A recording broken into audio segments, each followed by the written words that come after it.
Bienvenidos. Como les había prometido, acá está el documental de Argentina versus pesca ilegal. A la información básica le agregué algunas actualizaciones que se fueron dando con el transcurrir de los meses, por ejemplo, la reinstalación de cañones en los buques de prefectura naval. También muy importante para contradecir a aquellos quienes sembraron desinformación en los comentarios, diciendo que en este tipo de operativos nunca puede darse casos de muertos o heridos entre los tripulantes de la pesca ilegal. También hay un segmento de 9 minutos que brinda detalles muy específicos de las ocasiones en las que hubo en diversos incidentes. A diferencia de lo que algunos intelectuales de izquierda y algunos pésimos políticos nos quieren hacer creer, hay algunas potencias que agreden a la Argentina, pero no por los acuíferos, no para llevarse el agua, sino para robarse lo que está dentro del agua.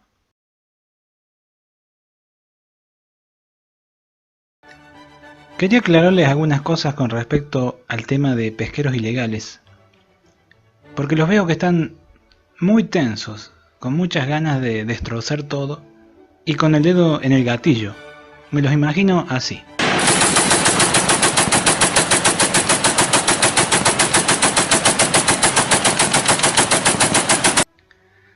No, esperen un momento, esto no estamos en guerra con nadie, no estamos el 21 de mayo de 1982 en la Bahía de San Carlos. Acá tenemos que entender las reglas de enfrentamiento, o mejor dicho, los procedimientos de cómo se detiene a estos buques pesqueros ilegales.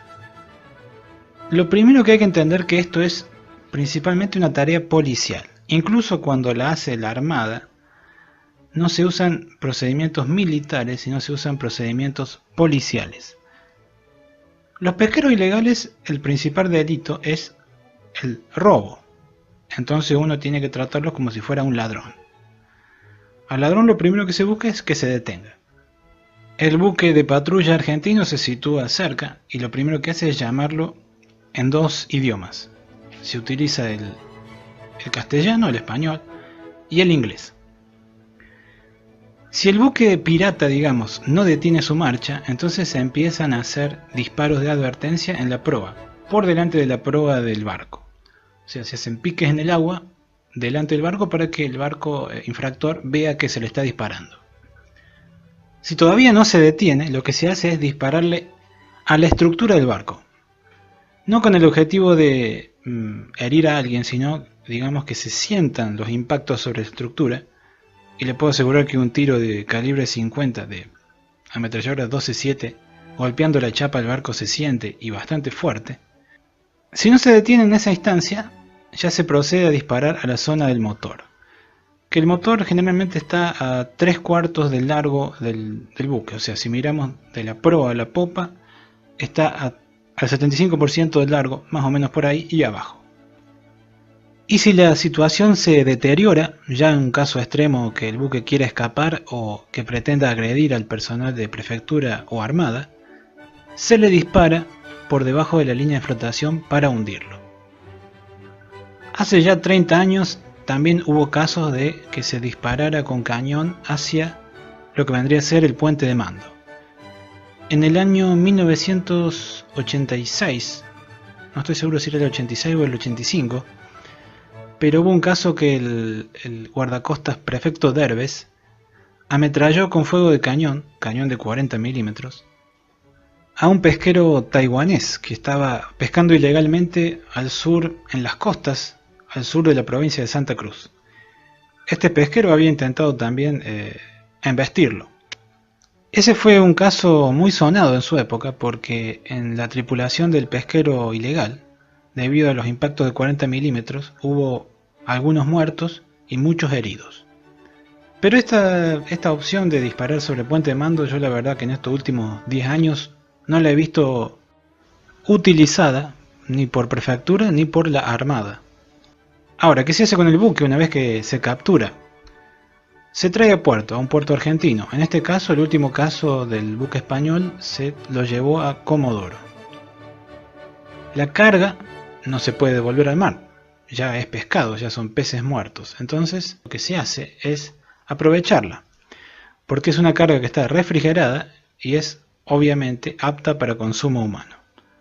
Generalmente se reparte entre escuelas, hospitales, ONG, e incluso también dentro de las mismas fuerzas del Ministerio de Seguridad y el Ministerio de Defensa. El barco puede ser recuperado por el armador si paga una multa.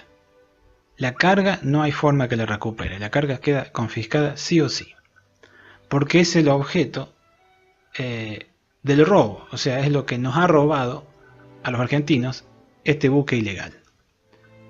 Normalmente el capitán es quien queda detenido porque se supone que él ha sido quien ha dirigido los movimientos del barco, o sea, es él el responsable de que se haya metido ese buque en nuestra zona económica exclusiva.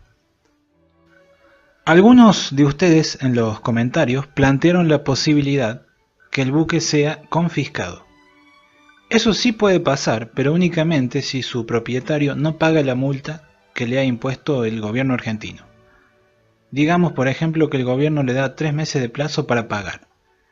Y si en ese plazo no se paga, entonces ahí sí el gobierno argentino se apropia del buque y lo puede usar como le dé la gana. En el 2015 la prefectura capturó 2 buques chinos, y esos buques estuvieron hasta mediados del año pasado en Puerto Madryn. Como su propietario no pagó la multa, el Estado argentino se apropió de los buques. Lo que pasa es que estos buques que, digamos, planean entrar ilegalmente a nuestras aguas, que vienen de China, los buques chinos en particular, son buques, yo creo, de descarte. De hecho, a uno de estos buques chinos capturados en el año 2015, se lo sacó de Puerto Madryn porque estaba usando ahí espacio y no se lo podía aprovechar para nada. Se lo llevó a alta mar y especialistas de la infantería de marina lo hundieron. O sea, están en tan mal estado, son unos cascarones de óxido. Yo creo que los chinos piensan, bueno, si me meto y logro salir, pago el buque y tengo muchas ganancias. A uno de esos buques del año 2015 se le incautó 600 toneladas de calamar.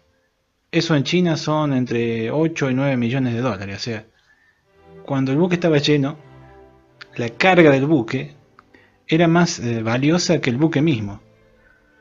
Y en caso que los atrapen, la verdad que no se pierde mucho. Creo que esa es la lógica que tienen los chinos. En el caso del pesquero español, este Pesmar 1, bueno, es distinto porque es un barco más nuevo, está en buen estado, se lo ve bien cuidado, bien pintado, y es probable que su armador, que es el propietario del buque, pague la multa y se lo lleve de nuevo a Europa. Hablemos de armamento ahora. Muchos dicen, hay que usar misiles. No, muchachos, el misil es caro. Y hay que ver cuál es la amenaza que nos enfrentamos. O sea, no estamos tratando de hundir al destructor Sheffield o al Glamorgan. Son buques que pueden ser dañados fácilmente con armas de 20 y 40 milímetros. Cuando la Armada hace esta tarea, emplea las corbetas ya sea las A-69 o las MECO 140. El armamento que tienen esos buques sobra porque a cualquier pesquero que quiera escapar, una ráfaga de 40 milímetros o de 76 milímetros que tiene la MECO le puede hacer cambiar de opinión muy rápidamente. Y si hablamos de la A-69, que además tiene un cañón de 100, bueno, 4 o 5 disparos de 100 milímetros convencen hasta el capitán pirata más recalcitrante. Lo que sí veo que en la prefectura la cosa es distinta, porque la prefectura está limitada a ametralladoras de 12,7 milímetros. Y si bien la ametralladora Browning en el 99% de los casos funciona bastante bien, puede darse que haya un pesquero moderno, grande, rápido, que quiera escapar haciendo alguna maniobra que pueda inutilizar o dañar a los buques de prefectura, y en ese caso me parece que la ametralladora calibre 50 no va a ser la adecuada para detener esa amenaza. Creo que es algo que el Ministerio de Seguridad debe tener en cuenta y debe solucionar lo más pronto posible. Se le tienen que dotar de nuevo cañones de 20, 30 e incluso 40 milímetros.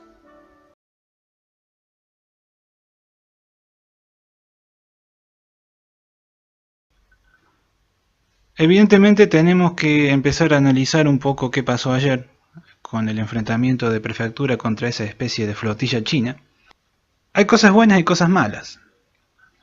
Empecemos por las malas. Lo malo que se nos escapó el chino, básicamente. Lo malo es también que, o sea, es ver qué poca respeto a la autoridad que tienen los capitanes chinos y la malicia con la que se manejan en esos barcos, haciendo todo tipo de maniobras para obstaculizarle el trabajo a Prefectura. Desde su punto de vista se coordinaron bien los chinos, trabajaron en equipo, se fueron coordinando uno a otro como se hace jugando al básquetbol, dificultando la tarea del guardacostas. También a estos buques poteros porque son buques especializados para la pesca de calamar, les facilitó el trabajo el clima, porque no se atrevió mucho el capitán del Mantilla a acercarse a estos barcos por miedo a una colisión. Esta flotilla intrusa de 5 barcos se metió finalmente, se refugió, podríamos decir, en la zona económica exclusiva del gobierno de Malvinas. Es muy poco ético lo que hace el gobierno de Malvinas vendiendo licencia de pesca dentro de su zona económica exclusiva, cuando sabe muy bien que su zona económica exclusiva está bastante depredada y que los pesqueros asiáticos, principalmente los chinos, no tienen ninguna intención de pescar en la ZEE de Malvinas. Lo que quieren es buscar el terreno donde está el mejor pescado y donde está la mayor abundancia de pescado. Esa es la zona económica exclusiva argentina. Es donde está la mejor merluza, el mejor calamar, el mejor langostino. Y donde hay mucha cantidad de todo eso. Pero a ellos no le importa. Sabemos que la gente de Gran Bretaña tiene una gran historia amparando a la piratería. También analizando y sobre todo escuchando un poco el video, podemos sacar conclusiones que son del lado de las cosas buenas. Por ejemplo, esos hermosos estampidos que se sienten al final del video no le pertenecen a una ametralladora Browning de 12.7, sino son de algo más grande. Y es que al Mantilla le han montado un cañón Oerlikon GAM-BO1 de 20 milímetros. Esa arma puede hacer dos tipos de fuego, en semiautomático y en automático con una cadencia de hasta 950 disparos por minuto. Ahora, hay una cosa que me dejó un poquito incómodo. Lo veo muy conservador en la cantidad de disparos que se le ha hecho a estos chinos, muy conservador de parte del capitán del Mantilla. Yo hubiera efectuado unos cuantos disparos más.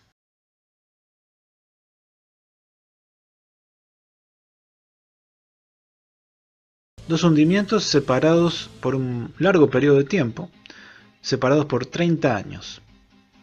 Y esos hundimientos no se produjeron en un conflicto, una guerra abierta, sino en el transcurso de operaciones que podríamos llamar operaciones policiales, operaciones del control de la zona económica exclusiva argentina. Quizá lo más particular de estos hundimientos es que fueron protagonizados por el mismo buque, y ese buque no pertenece a la Armada Argentina. Estoy hablando del buque Prefecto Derbez. El buque fue construido en España por la empresa nacional Bazán, hoy Navantia, en astilleros de Galicia. Las características del Derbez, le damos un rápido repaso, son desplazamiento a plena carga 1050 toneladas, la eslora 67 metros, la motorización es por motores diésel, tiene dos motores Bazán MTU de 16 cilindros. Este buque se entregó en 1983 y entró en servicio efectivo con la Prefectura Naval en 1984. Su armamento original era un cañón Bofors 40-70 y dos ametralladoras. Si vemos sus características desde un punto de vista exclusivamente militar, nos damos cuenta que no son para nada extraordinarias o sobresalientes. Pero, debido al entorno que iba a operar, que es un entorno buscado de manera diaria por buques extranjeros, algunos de ellos infringiendo la ley, le iba a dar y le da al Derbez la posibilidad de utilizar ese armamento de manera casi diaria. Siempre se dice que las tareas que realiza hoy la prefectura naval son muy demandantes, pero en la década del 80 lo eran aún más, especialmente el control de pesca frente a las costas de la provincia de Santa Cruz, porque los buques ilegales tenían una casa segura mucho más grande para refugiarse. Tenían una zona económica exclusiva de Malvinas de 150 millas náuticas alrededor de las dos islas. Así estaban las cosas cuando el día 28 de mayo de 1986, a mediodía, el Derbez detecta un pesquero ilegal de bandera taiwanesa. Ese pesquero se llamaba el Chi Fu 6. Se efectúa una persecución, pero este pesquero se escapa, se mete en esa casa segura de los usurpadores de Malvinas. A las 6 de la tarde, el Derbez detecta otro buque que estaba pescando de manera ilegal, también de bandera taiwanesa. Ese era el Chander 3. Se comienza una persecución en unas condiciones de baja visibilidad porque ya se hacía de noche y había niebla. Y a las 19 se empieza a hacer disparos. Una vez que los disparos de advertencia no cumplen con su función, digamos, el buque no se detiene porque el capitán decide ignorar todas esas advertencias, se comienza a disparar al casco. Entre las 19 y las 20, el Derbez le estuvo haciendo un número indeterminado de disparos a este taiwanés hasta que se pierde el contacto visual. A las 21:05 de la noche se detecta nuevamente el buque que estaba humeando. Originalmente se intentó remolcarlo, pero el capitán del Derbez se da cuenta que el buque está muy dañado y lo que hace es simplemente capturar a su tripulación, a su capitán, y transferirlos al guardacostas. Unas horas más tarde, el buque taiwanés se hunde.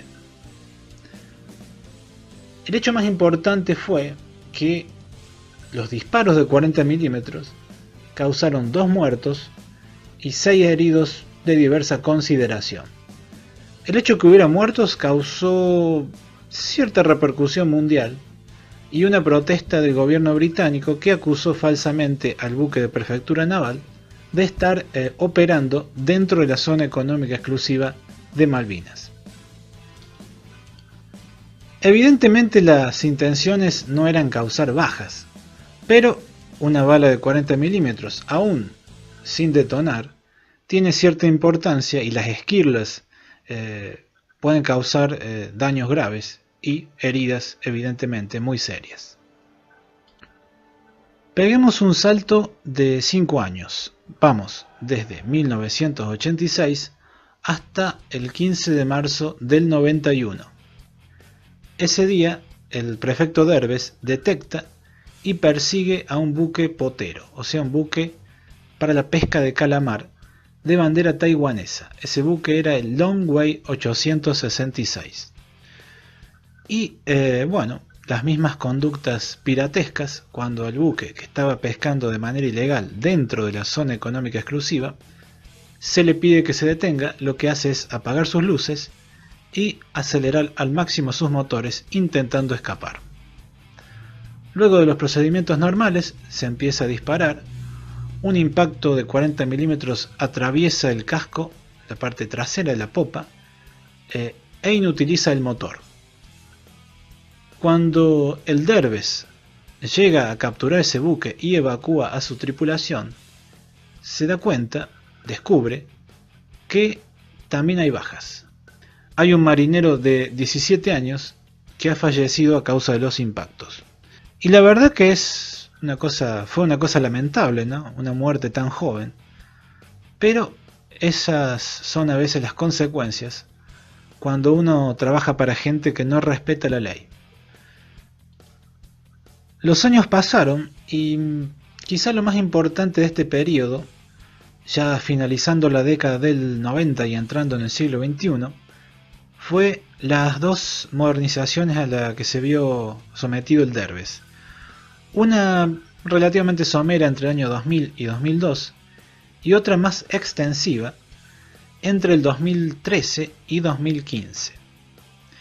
De esta última modernización sabemos que se instalaron elementos de control de motor digitales, un nuevo radar, pero acá se retira el cañón de 40-70 por una disposición del Ministerio de Seguridad. El Ministerio de Seguridad se había creado en el año 2009 y la prefectura había pasado a la jurisdicción de ese ministerio. Entonces el Derbez se queda solamente con dos ametralladoras de 12,7 por todo armamento. Ese fue el armamento que se le dejó ese año para enfrentarse a los piratas del Atlántico Sur. Y lo próximo es evidentemente el siguiente hundimiento. Un hecho en marzo del 2016 que tuvo una repercusión mundial porque ya estamos en la época de internet, en la época de las noticias instantáneas, y no vale la pena mucho entrar en detalles de ese hundimiento porque está filmado, documentado, todas las acciones de el pesquero chino en este caso.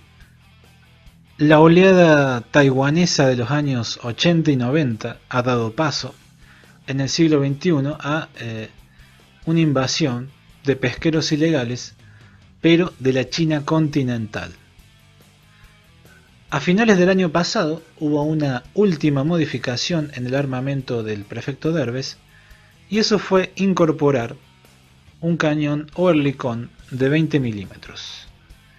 Y con ese armamento, hasta el día de hoy, y no sabemos cuánto más, probablemente muchos años más, está patrullando el Atlántico Sur.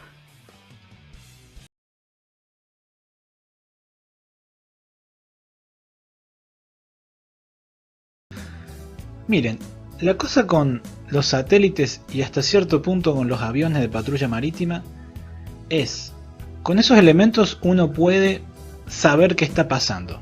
Con el satélite uno ve las fotos de, por ejemplo, sobre todo de noche, ve las fotos de la ciudad flotante de los buques poteros que están en el borde o metidos dentro de nuestra zona económica exclusiva. Eso lo puede ver perfectamente. Pero con el satélite no se puede hacer cumplir la ley, solamente detecta el problema, pero el problema ya lo conocemos, es un problema que viene de muchos años. El avión de patrulla marítima también da la posición exacta del buque infractor, puede ayudar si hay que hacer tareas de búsqueda y rescate, pero realmente no puede hacer cumplir la ley porque no tiene los elementos para capturar. Con un avión no se puede capturar al buque infractor. Y también eso se puede aplicar al tema de los submarinos. Hay videos en portugués y en castellano que dicen que el submarino es un elemento importante en contra de la pesca ilegal. Bueno, yo tengo mis serias dudas con respecto a eso. Lo que podría hacer el submarino, lo que hace de hecho, es vigilar el espacio, o sea, recoger inteligencia, decir, bueno, acá hay una flota pesquera, acá hay un barco de transporte.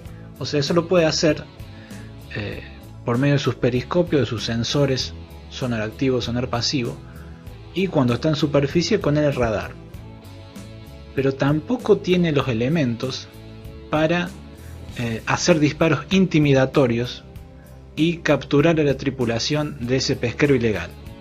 ¿Qué herramienta tiene un submarino para intimidar? ¿Los torpedos?